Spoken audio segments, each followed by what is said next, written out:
I hate to say it, but the R5 Mark II is probably one of the best cameras I've ever used. Now, I haven't used the R1 or the R3 or the new Sony A9 II, but those are above my pay grade in sense of they're not a useful camera for my purposes, whereas the R5 does everything I want it to. So today we're gonna go over my top 3 features for photo and my top 3 features for video. In my opinion, it is the greatest hybrid camera out right now. So I'll start with the photo and then we'll go into the video and sprinkle some on in there. So this R5 II is very similar to the R5. So if you have used the R5 or heard of it, you may notice some similar features. However, I'm gonna try to push the features that are new in the R5 II versus the R5 because that would make the most sense. So number one, it has this knob. Instead of the on-off button being here, it has a switch to go from photo to video. So if I shoot photo and video quite a lot all in one, not as like a package deal, but sometimes I wanna grab a clip or two while I'm shooting photography, and I could easily just pop it over, get into video mode, shoot a clip, go right back to photo, keep shooting, which is really nice. I would consider that to be a photo feature because I use it while I'm doing photography, but it is kind of a both feature and it's really nice to have. Now, photography wise, my favorite feature, which is also in the R1 and the R3, and it was in the R3 prior to the R5 coming out because this is a newer camera, which is the eye tracking autofocus. And I'm not talking about autofocus tracking somebody's eye. I'm talking about looking through the viewfinder and it tracks your eyeball and focuses on the subject that you are looking at. So if there are multiple subjects or if you want to focus on something other than your subjects, you can just peek off to the side and it will focus there. Obviously you have to click the focus button, but it focuses on whatever you're looking at. And it's really, really, really cool, but you do have to calibrate it. I had to do it like 5 times, but the more you calibrate it, the better. And it's super, super nice to do. No more, searching for focus or anything like that. It literally pinpoints the focus point and takes the photo. It's amazing. I mean, you're almost guaranteed to always have it in focus. It does have a learning curve, so when you first start using it, it is a little hard to get used to, and it's not always super accurate, but the more you calibrate it and the more you use it, the better it gets. So on the screen here, basically there's different options for autofocus, and I know it's another autofocus thing. So basically they have something that is called AI focus, which is a mixture of one shot and servo autofocus. So basically when you're taking photos, you have 2 options in your camera, and this is similar for any brand. You'll have an option for one shot focus, which means your focus will only be focused for that one shot and it'll focus on the thing you focus it on, if that makes sense. Servo autofocus is continuous autofocus essentially. It will focus on that person even if they are moving. Whereas one shot, if you focus it on a person and they move a step forward, it will no longer be focused on the person because they moved. Whereas servo autofocus will move as the person moves, so you don't have to deal with someone being out of focus. Say you're doing like a running shot where somebody's moving or something like that, servo comes in handy. This has something called AI autofocus, which I don't think is actually AI because that's just a term we use nowadays. It could be. Basically what it does is it recognizes when you need servo or when you need one shot, and it'll swap back and forth to make sure your shot is always in focus.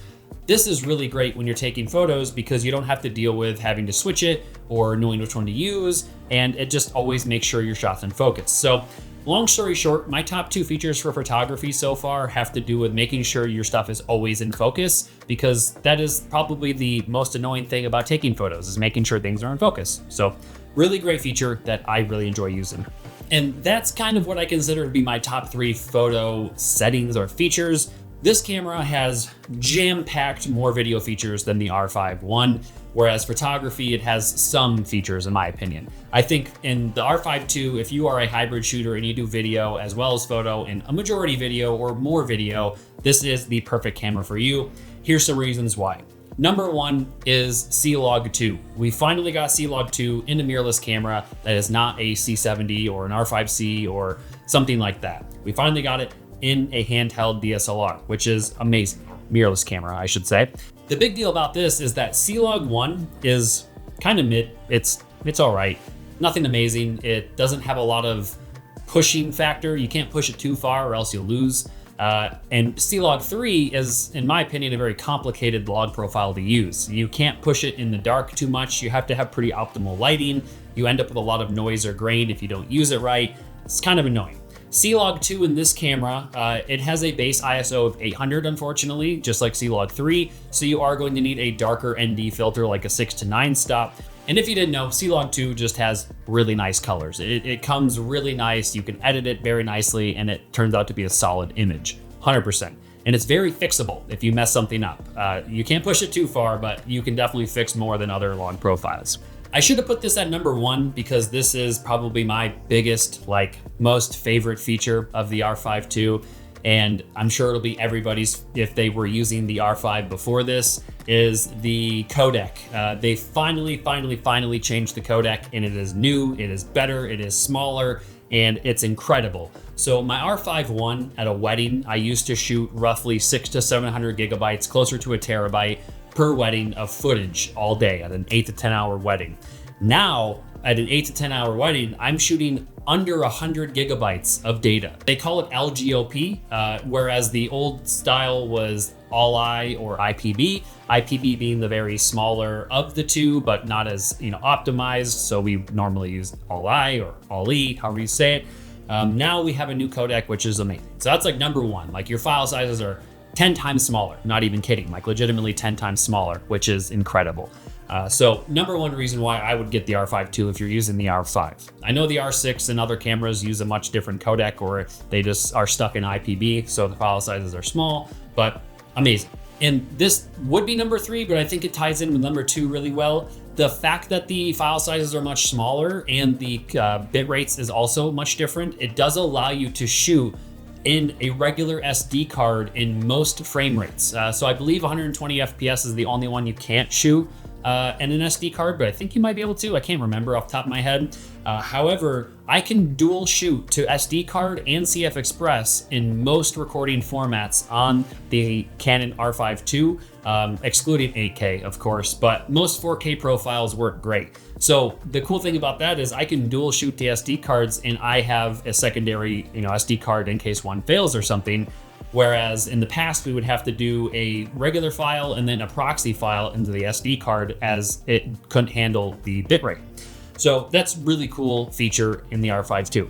My last number 3, which there's probably 5 more I could talk about, is the actual menu system, the file system. So they went ahead and added a lot of new features and options and menu options to the Canon R5 II that allows you to change and interact with different parts of the camera to make what you're looking for. You can change profiles and stuff like normal, but there's also a lot more easier ways to get through things in the menu. For example, to change your resolution or frame rate, it's a matter of just going into your actual resolution menu. Instead of before, you would have to click on the resolution and then click on the different resolution you wanted, and then the frame rate, and then the codec you wanted. And then on top of that, if you wanted 120 FPS, you had to click a separate menu option to enable high frame rate. And it was just a whole thing. There's plenty of other things I'd love to talk about with this camera. I'll make a full review video in a little bit after getting some more time with it. So I highly recommend it. That's my quick synopsis of this camera after using it for the first couple of months of it coming out. And I'll make a full review later. That's not me just sitting here, but actually showing you me using it, other than the BTS you saw here. But that's it for today's video, and I'll see you on the next one.